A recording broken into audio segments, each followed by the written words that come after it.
Hey everyone, Cerebral Tackle back here again. Well, before we get started here on part 3 of the Runyan and Cominsky deep dive, do me a favor, hit that like button, subscribe, help out the channel. I appreciate it more than you know. So now, on to part 3, the home stretch. In recent years, the fall brawl has had a little bit of controversy. Names were kind of disappearing off the leaderboard. Now, there wasn't any open statement, if you will, from tournament officials as to why it was happening. The way they handled their business was to make their DQs, remove folks, and just keep it under wraps and just kind of move things along and not air their business out to everybody. Which, can be a positive thing in some situations. Especially if it's being run like a club, you want to keep the business in-house. I'm sure another reason why a lot of this information as to why some names were disappearing off the leaderboards was kept under wrap was to protect anglers' good names. You might take some disciplinary action in a tournament and remove somebody from the standings, but not accuse them of cheating. That's a death sentence for any angler when it comes to tournament fishing. There might be a rule infraction or something that gets someone's catch disqualified. It does not mean that they're cheating. There's a big freaking difference in the tournament world. Trust me. In my own dealings of running tournaments, we've ran into situations where we've had to make disqualifications before. Was it for cheating? No. A rule infraction, something goofy or stupid that shouldn't have happened? Yes. But we kept it under wraps. Why? We don't want it getting around that a person got DQ'd. We don't want them to be associated with cheating if it wasn't cheating. There's lots of reasons to get disqualified. So I'm sure that's what was happening in this situation. They weren't wanting to go out and ruin people's bad names, so they were keeping some stuff under wraps. Nonetheless, all these names disappearing from the standings over the past several years kind of drew some attention. Now enter Jason Fischer, the new blood to the situation. He took over shortly after the fall brawl ended last year, turned it more from a club environment into a trail, made some new rules, cleaned some things up, and put a ton of his own hard-earned money into it. He told me that he's into this thing for over $100,000, and if it fails, it's on him. So this thing is a labor of love. It's a passion for him. And after talking with him, I'm telling you, this guy cares. He wants this to be the best tournament trail on the water up there in the greatest walleye fishery in the world. He wants to do it justice. And you know what? I believe him. You might remember in the comment section before how I was told, oh, the guys running these tournaments make a ton of money, and I told you they didn't. I've got some numbers to back it up. Mr. Fischer was very transparent in this when I spoke with him. It was a great conversation. Now, he said on a full field of anglers, the cut for the tournament is $3,000. Is that profit? No.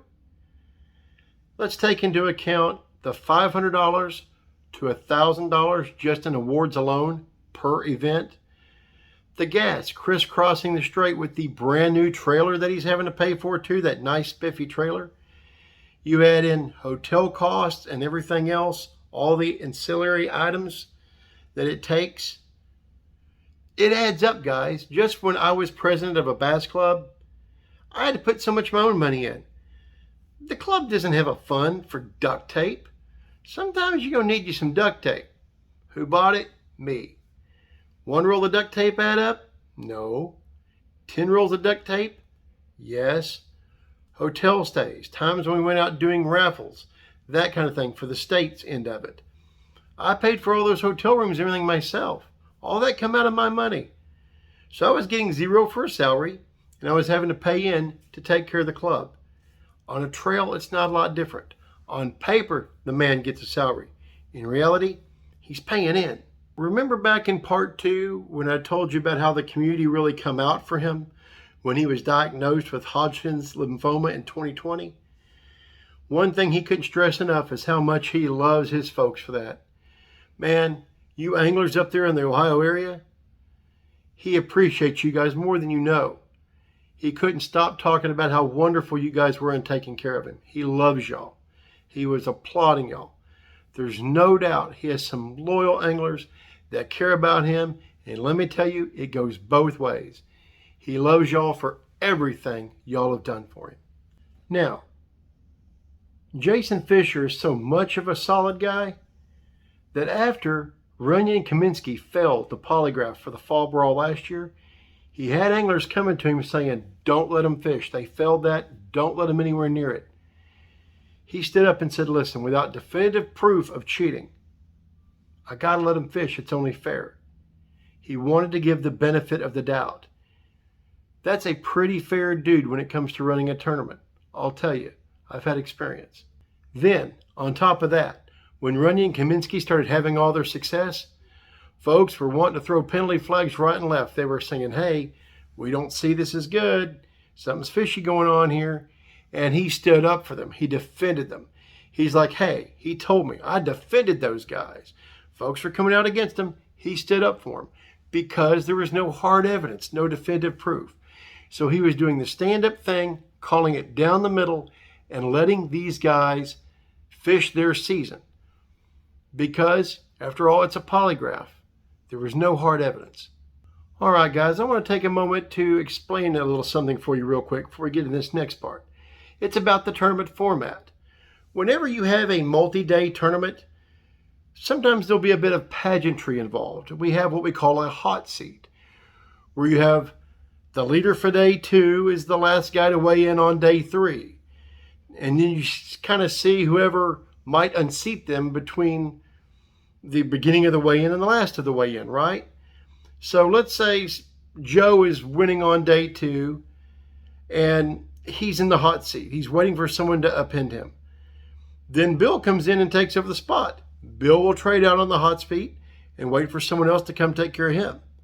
Well, at the last of this lewt championship series, where the big weights and fish event happened, Jason Fischer, the tournament director and grand poobah, had a hot seat thing going as well.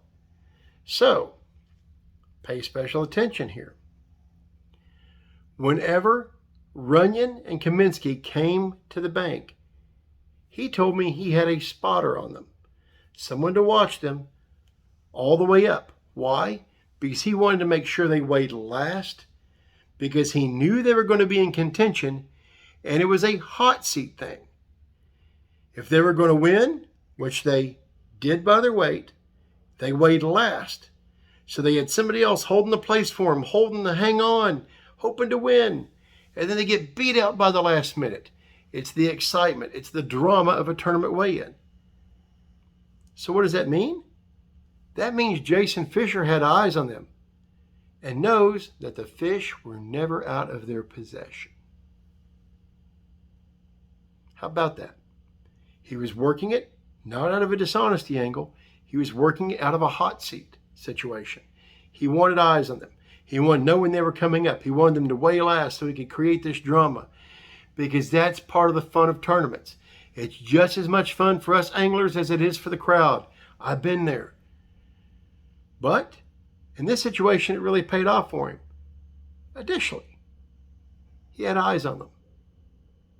Fish never left their possession, folks. So to all you guys in the comments section that have said, somebody slipped those weights in there while they weren't looking, I think there's going to be a witness out there that can refute that. Who? The spotter that Jason Fischer had assigned to these two guys whenever they hit the bank that day. The next thing that happened is what you've all seen. We have weights and fish. There you go.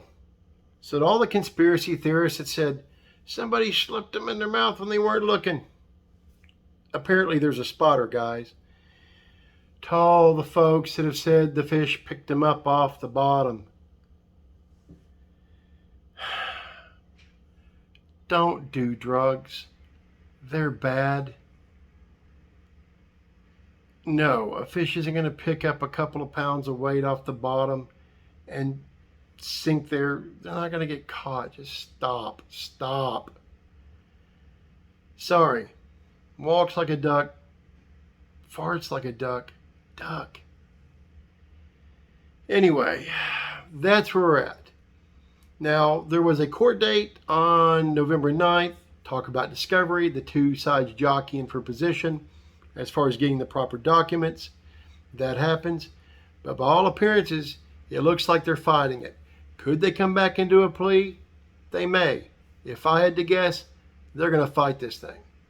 One last thing.